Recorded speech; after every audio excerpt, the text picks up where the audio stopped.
नमस्कार दोस्तों, welcome to cracker science academy. मेरा नाम है सुमंत और इस लेक्चर में हम पढ़ेंगे ब्रिटिश फ्रेंच राइवलरी के बारे में। क्या कारण थे कि भारत में इंग्लिश ब्रिटिश की जीत हुई फ्रांस के ऊपर, क्यों फ्रांस हारे। हम लोग इसे एक सवाल के ज़रिए देखेंगे। सवाल है, in the context of the rivalry, जो भारत में ब्रिटिश और फ्रेंच के बीच में था, वो कौन कौन से कारण थे जिस कारण से ईस्ट इंडिया कंपनी को विजय मिली, वो सक्सेसफुल हुए in its struggle against the French. इस सवाल का जब आप आंसर लिखेंगे तो सबसे पहले आप जो राइवलरी है उसके बारे में बताएंगे। ये जो राइवलरी है वो किस रूप में सामने आई। आप जो 3 कर्नाटक वॉर हैं उसका मेंशन करेंगे। फिर आप उन कारकों के बारे में बताएंगे, उन फैक्टर के बारे में बताएंगे जिस कारण से ये जो इंग्लिश ईस्ट इंडिया कंपनी है वो विक्टोरियस हुई, वो सफल हुई। तो यहाँ पर इस सवाल के 2 पार्ट हैं, हम लोग दोनों पार्ट को कवर करेंगे। आपको पता है कि भारत में यूरोपियन कंपनियाँ ट्रेड करने के लिए आई थीं। पुर्तगाली, डच, ब्रिटिश, फ्रेंच, ये सभी आए थे। 17th सेंचुरी तक पुर्तगाली और डच एलिमिनेट कर दिए गए थे। मतलब कि ये अब भारत में जो सुप्रीमेसी है उसकी होड़ में नहीं थे। बचे हुए थे इंग्लिश और फ्रेंच। ये डिसाइड करना था कि मुगल साम्राज्य के पतन के बाद भारत में आखिर सत्ता किसके हाथ में जाएगी। यहाँ पर इंग्लिश विजयी हुए।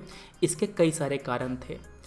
सबसे पहले देख लेते हैं कि दोनों के बीच की जो राइवलरी है उसके बारे में थोड़ा शॉर्ट में। 20 साल तक युद्ध चला फ्रेंच और इंग्लिश के बीच में।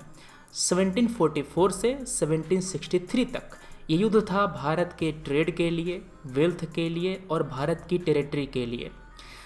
इनके बीच का जो युद्ध था वो एक्चुअली उनके उस युद्ध का एक्सटेंशन था जो वो लोग यूरोप में और अमेरिका में लड़ रहे थे। जिस तरह से भारत पाकिस्तान एक दूसरे के कट्टर दुश्मन हैं, उसी तरह से उस टाइम पे इंग्लैंड और फ्रांस हुआ करते थे। इंग्लैंड ऊपर था, फ्रांस नीचे था यूरोप में। इंग्लैंड एक्चुअली एक आइलैंड है, बीच में इंग्लिश चैनल है, ठीक है ना। तो यहाँ पर जो उनके बीच का युद्ध जो यूरोप में लड़ा जा रहा था, वही युद्ध खींचते खींचते भारत में आ गया।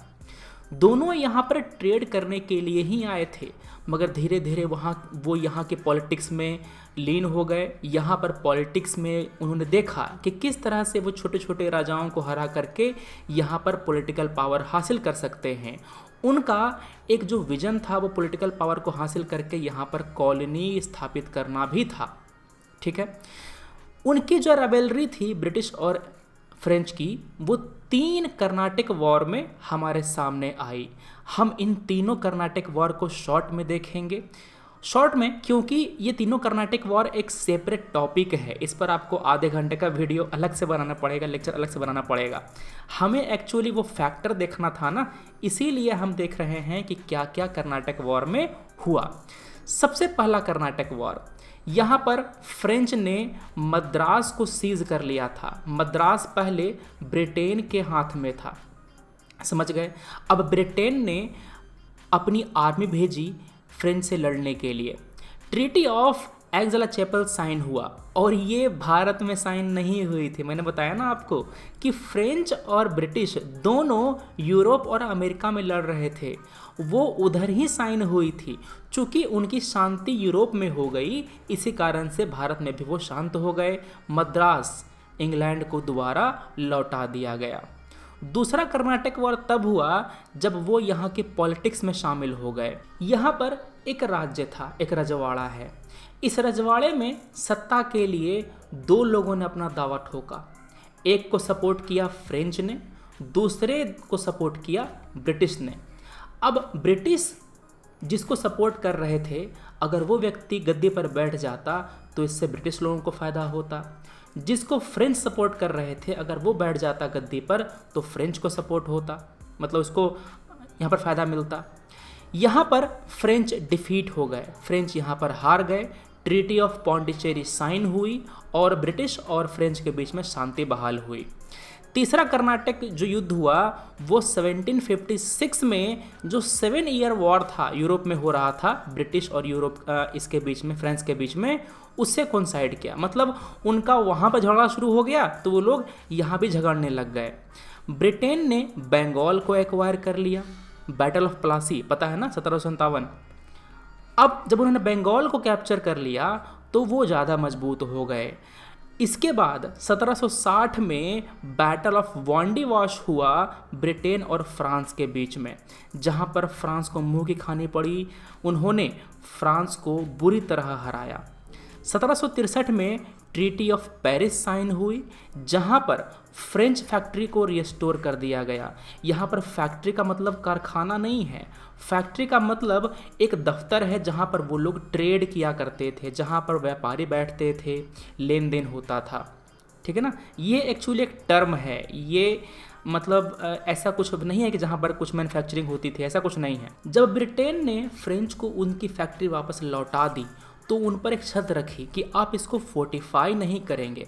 फोर्टिफाई करने का मतलब ये है कि आप वहाँ पर अपने सैनिक नहीं रखेंगे, तोप वगैरह नहीं लगाएंगे, ठीक है ना, आप केवल वहाँ पर ट्रेड करेंगे। तो ये शॉर्ट में 3 कर्नाटक वॉर था। हमें मेन देखना है कि आखिर ब्रिटिश विजय क्यों हुए। सबसे पहला, जो इंग्लिश ईस्ट इंडिया कंपनी थी वो एक प्राइवेट कंपनी था। प्राइवेट का मतलब क्या होता है, ये लोग खुद अपने इंटरेस्ट में डिसीजन ले सकते हैं।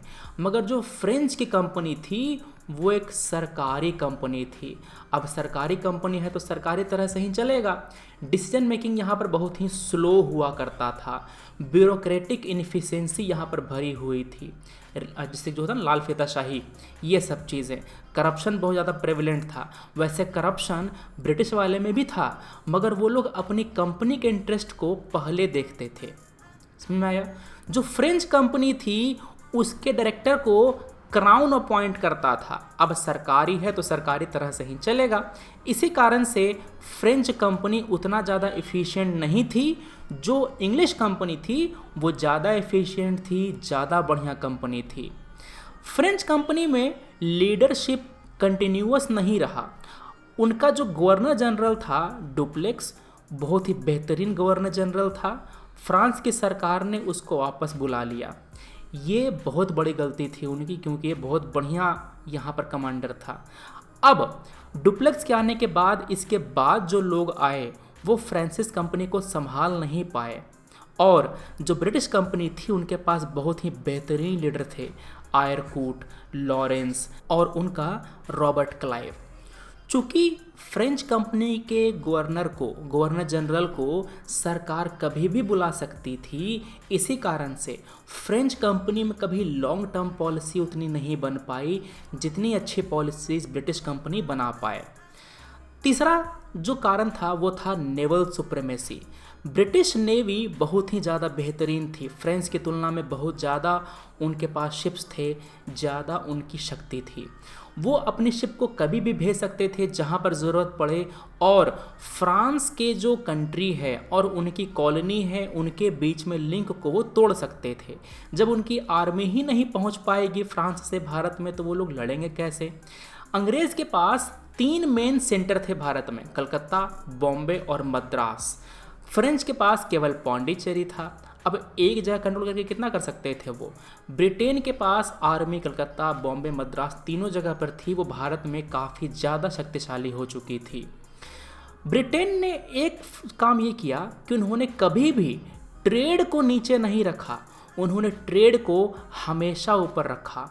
फ्रेंच कंपनी ने यह गलती करी कि उन्होंने अपने कमर्शियल इंटरेस्ट को, ट्रेड को नीचे रखा, यहाँ पर कॉलोनी बनाने को उन्होंने ज़्यादा तवज्जो दी।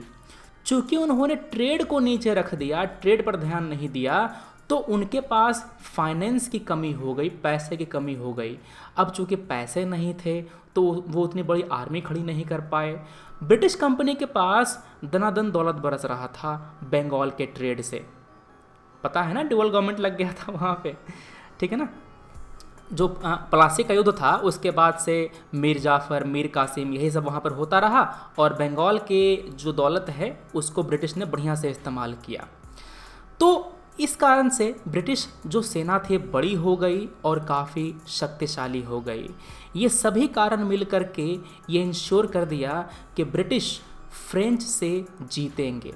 ये मेन कारण थे, यही 4 मेन कारण थे इंग्लिश या फिर ब्रिटिश के सक्सेस के पीछे।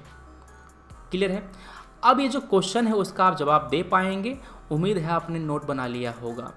जो वीडियो का PDF है मिल जाएगा टेलीग्राम चैनल पर, इसको देख लीजिएगा। यहाँ पर डेली आपको 2 वीडियो आता है, सुबह 5 बजे डेली टारगेट और शाम को 7 बजे जनरल स्टडीज़ पर लेक्चर आपको रोज़ मिलता है 7 दिन फ्री ऑफ कॉस्ट इस चैनल पे।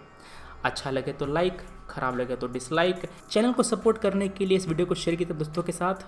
हम मिलते हैं अपने अगले वीडियो में। Thanks for watching, take care, जय हिंद।